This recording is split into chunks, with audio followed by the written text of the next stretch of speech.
Damn, this release colorway is fire! I'm in love with these already.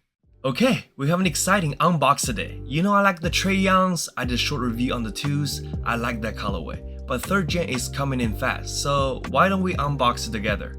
First, the presentation. We have the traditional Adidas all-black performance box with a revamped logo on the side and the lid. Nothing else really has changed much, and the tag says Trae Young 3 in my size 10.5. Flip the box open, the first thing we see is Trae's signature on the inside of the box, which is a nice touch. And then we greeted with the release colorway Arctic Night. Let me tell you, it is dope.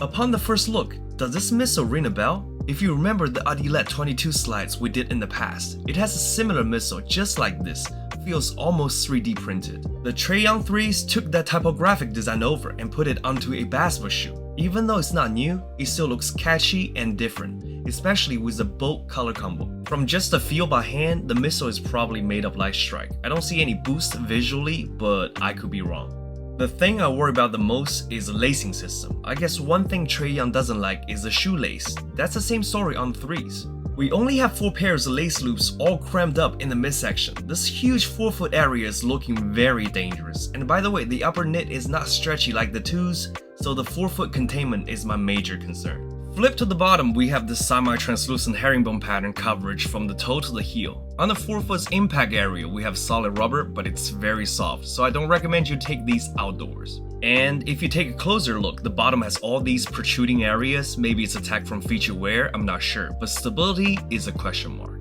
Before we wrap up, I dig the Trae Young 3 a lot and can't wait to take it to the court next. My question is, how do you feel about these, priced at $140? Let me know in the comments.